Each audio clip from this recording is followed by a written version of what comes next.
to my channel, and if you are new, please make sure you hit that subscribe button and the notification bell so you're notified when I upload, which will be on Mondays. Today, I'm going to be sharing with you some healthy autumn treats. Now, as we're getting into like the midst of autumn and the weather's getting colder and the leaves are all changing colour, these treats that I'm going to show you, they just bring autumn vibes, if you will. You get what I'm saying?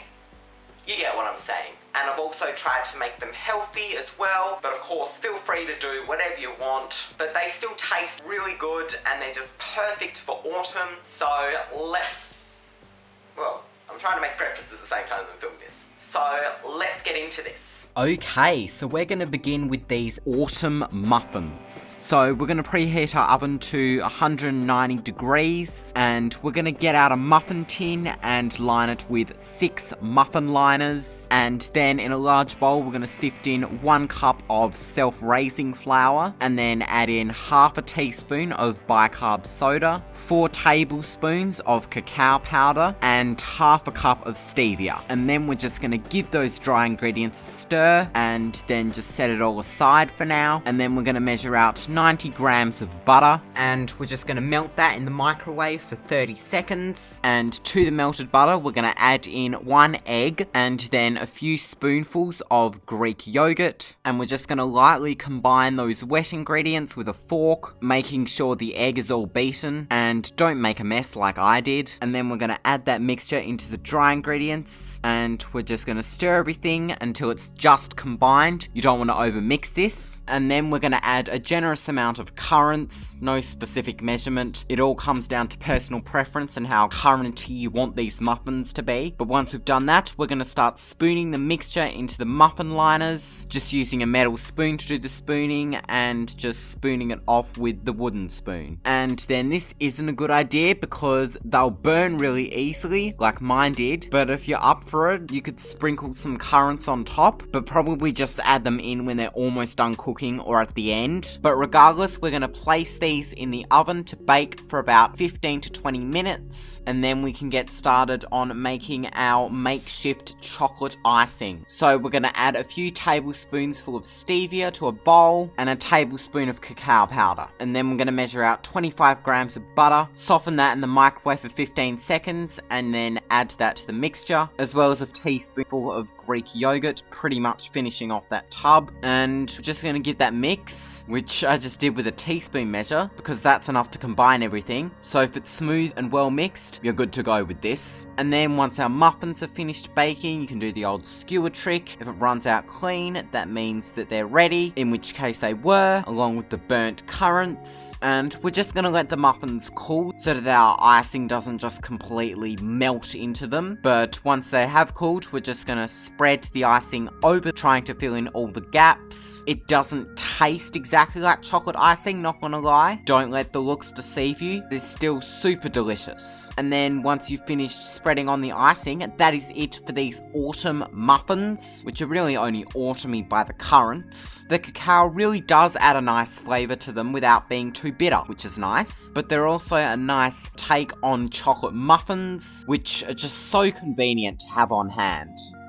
Now I'm going to show you how to make these thick autumn biscuits. And I say that because they are pretty thick biscuits, which is mainly my bad, but they still taste really good and they've got a nice autumn flavour to them. So what you're going to do is preheat your oven to 180 degrees and then you're going to sift 2 cups of plain flour into a bowl, and then you're going to add all your spices, which includes half a teaspoon of cinnamon and a quarter of a teaspoon of nutmeg. You're then going to take half a lemon and just zest a little bit of it until you reach the pith, and then you're going to add in 1/3 cup of currants, and we're just going to set aside the dry ingredients and get out a separate bowl, and we're going to measure out 125 grams of butter on the scales, and we're just going to lightly soften it in the microwave for 15 minutes just so that it's easier to work with. And then we're going to take half a cup of stevia and add that to the butter and just mix it all with a spoon, essentially creaming the butter and stevia together until it's all light and fluffy, which as you can tell was very difficult difficult to do in this small bowl, but I didn't want to use this bowl just to soften the butter. I figured I could just multi-purpose this, but I didn't really think it through because it wasn't really working very well for me. And then we're going to take 1 egg and just crack it into a cup because we want to lightly beat it first. And then once we've done that, we're going to add half of the beaten egg into the creamed butter and stevia. And it's preferable that you beat it because that'll help it combine a lot easier and in a bigger bowl. And then once that's well combined, we're going to add the remaining half of the beaten egg and just beat or mix it until it's all well combined again. And make sure that it's more combined than this, because as you can see, this hasn't really combined very well. But what do you do when you're impatient like me? But once it's eventually well combined, we're going to add this into the flour, spice and currant mixture, and we're just going to mix everything together to form a biscuit dough. And then once we have done this, we're going to get out an oven tray and put some baking paper on it, and then place the biscuit dough onto the baking paper. It should look like this, and we're just going to roll it out against the baking paper until it has around about a 3mm thickness. This is way more thick than 3mm, but what do you know when you suck at measurements? And then we're going to take a biscuit cutter, preferably a 6cm one. I don't believe this is 6cm, but this was what I had, and we're just going to cut out the biscuits with this. And this made 12, but if these were thinner, you could probably make about 24 of them. But then you're going to place these in the oven for about 10 minutes to bake, or until they're lightly golden. And then that is it for these thick autumn biscuits. These definitely could have done some more time in the oven, and they look way more like scones than biscuits, but I didn't want to call them scones, so I'm calling them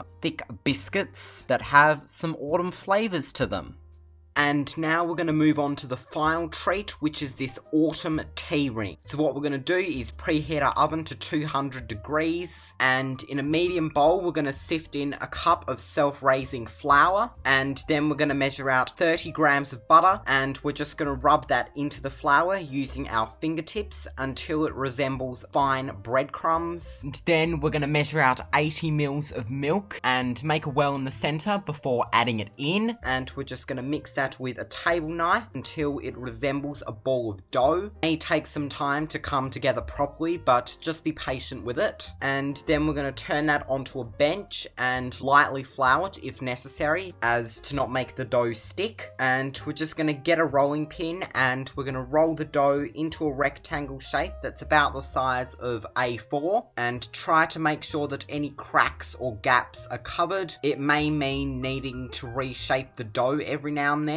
but we want to get that shape right. So just do your best to fill in those edges. And then we're going to measure out 20 grams of butter, which is equivalent to about 1 tablespoon of butter. And we're going to place that in the microwave for 30 seconds to melt. And then in a small bowl, we're going to add in a tablespoon of stevia, a tablespoon of currants, a quarter of a teaspoon of cinnamon, and a quarter of a teaspoon of mixed spice. We're just going to lightly combine that. You can even use a tablespoon measure to do that. And then we're just going to pour over the melted butter and spread that with a pastry brush. And then we're going to spoon over that stevia, currant and spice mixture, trying to make sure it's all spread evenly. And then we're going to roll up the dough lengthways, aka the long edges, and we're going to join those edges together. And then you can use a butter knife to do this, and we're going to cut 8 slits through the dough, but you're not cutting them fully, you're cutting them almost completely through the dough. There is a difference. And then we're going to get our baking tray and line it with some baking paper, and we're going to put our tea ring on it and place it in the oven to bake for about 15 minutes. And so in the meantime, we're going to get started on our icing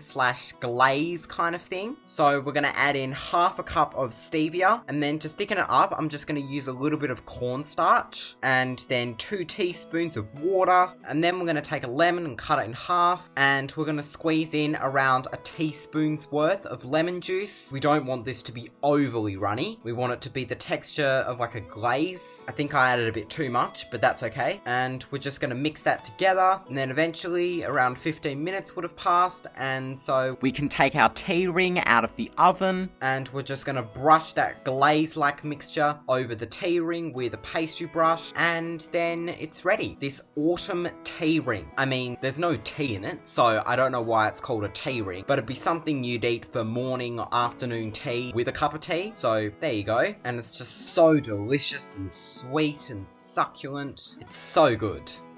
So that is it for these healthy autumn treats. I hope you all enjoyed this video, and these treats will all help you just settle into the autumn season and just, you know, get the feel for it. Get the vibe.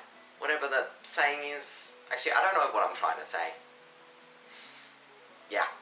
I don't know. But I hope this video helped you. If you just feel like a treat and need some inspiration, I hope you'll try these treats out and hope it goes well. Thank you all so much for watching. Be sure to give this video a like if you enjoyed and subscribe and hit the bell so you don't miss any new videos. So, till next time, in the next video, I shall see you then. Goodbye.